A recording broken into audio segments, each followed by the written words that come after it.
Guys, D.Berg here. In this video, we're going to talk about how to burn belly fat step by step. Now, in a lot of other videos, I talk about specific parts of weight loss, how to burn fat, all different aspects. In this video, we're going to put everything together, okay?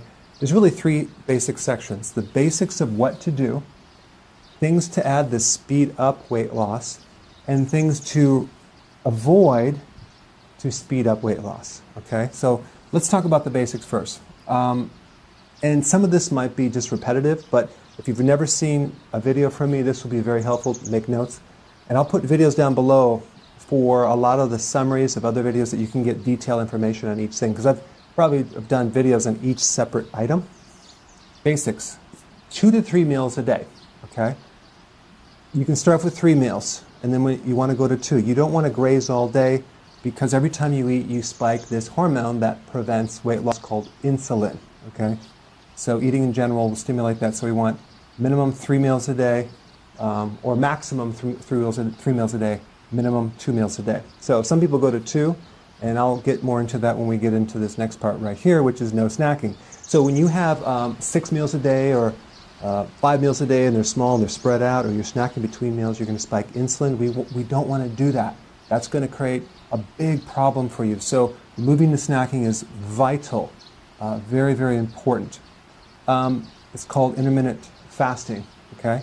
Now, right here, I suggest you start with 3 meals and then do that for a while, get into ketosis or fat burning, and then go to 2 meals if you can do it, unless you can't do it because you're working out hard and you need 3 meals a day. I would say it's 50-50. If you're sedentary, you can get by with 2 meals a day, and you will lose some serious weight in your midsection. Insulin is the hormone that is responsible for the midsection weight. So 3 meals, no snacking. Okay, as far as protein, 3 to 6 ounces based on your size, your stress level. You're going to need a little more protein. You don't want to go too much, because too much protein will stimulate insulin. Okay, 3 to 6 ounces per meal. Now, if you're not hungry for protein, let's say for dinner, then don't eat it. So, but this is kind of an average. Now, next one, 7 cups of veggies. Why? Because we need to flush out all this fat that's going to be coming out through your liver. All the fat through the body has to go to the liver, and if you don't consume enough vegetables, you can end up with a fatty liver. Plus, vegetables give us the potassium we need. We need about 4,700 milligrams. That's a lot. So that's about 7 to 10 cups. Very few people do that, but you want to consume the vegetable first and have a huge salad and then a small amount of protein. Now, next one is no sugar.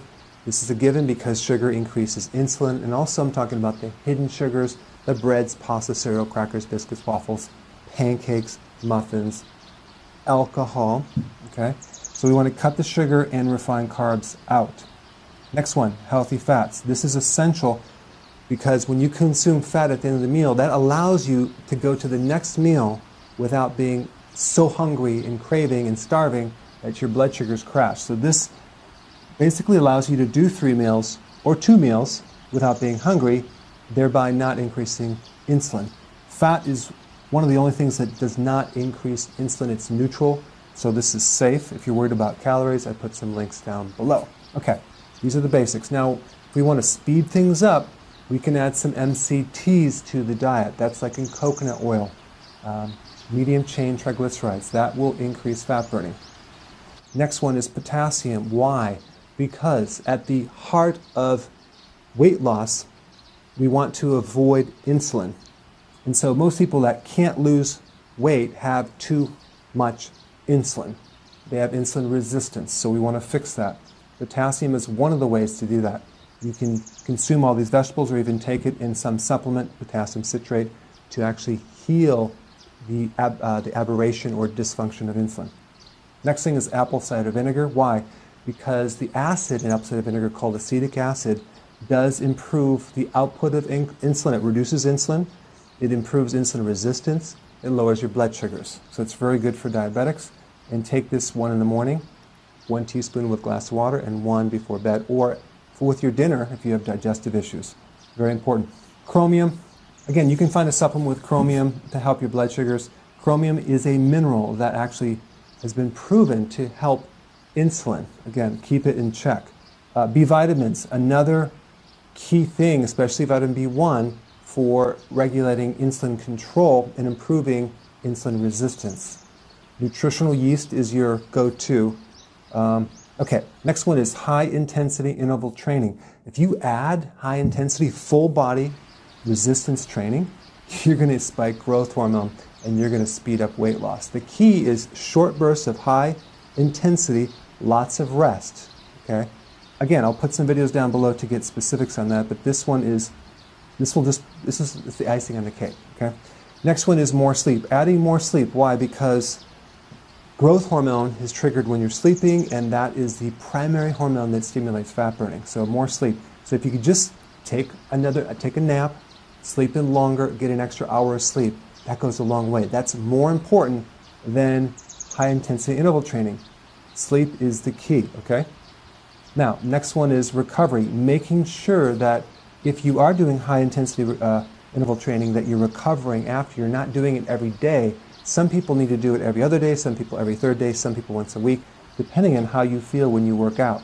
If you're fairly broken down, then you're overtraining, okay? So recovery is essential if you're exercising.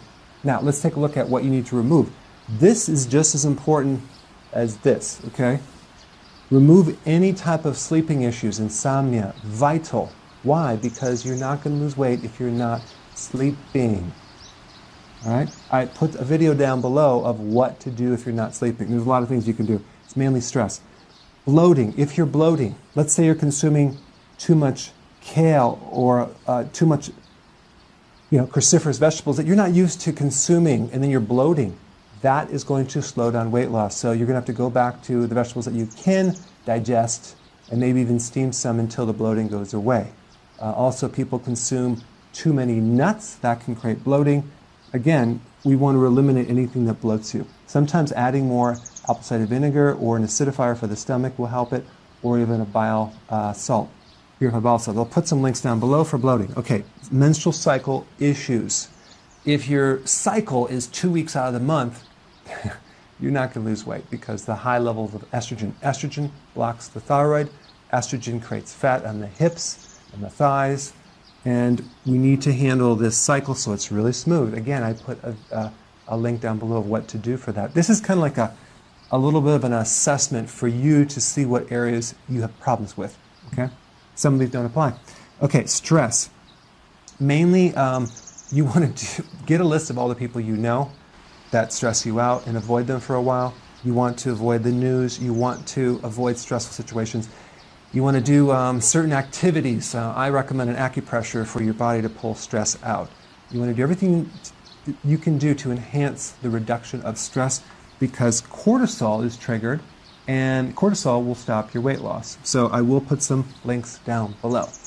All right, MSG, what is that? Monosodium glutamate. That's in a lot of foods. Start looking at the labels.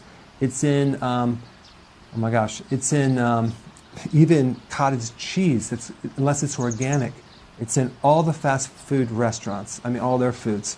It's in Chinese foods, but it's hidden as modified food starch, okay? Again, I'll put a video down there, very important. Restaurant foods. You don't know what you're getting. It's a crapshoot. There's so many things they put in that food that you have no idea. And primarily hidden sugars, MSG, to make it taste better. But inevitably, people go out to dinner way too much, and that is what's keeping them from losing weight. Not to mention, what do they bring you? They bring you bread, they bring you dessert, they bring you alcohol. Okay, so it's really difficult to do this when you're going to restaurants. Next one is avoid overtraining.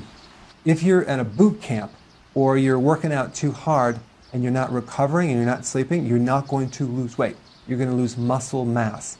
So this is very, very important, especially when you start out, because you're not used to it. Last thing is constipation. I have people that don't even go, maybe they go once a week or once every 2 weeks. That is a serious constipation problem, and that is going to stop your weight loss. Again, I have a lot of videos on getting to the root cause of that. Okay, I'll put them down below. So I just kind of summarize all the things that you need to look at in order to lose your stomach. It's comprehensive. Now you have the video as a checklist. Go ahead and apply this and put your comments below. Thanks so much for watching.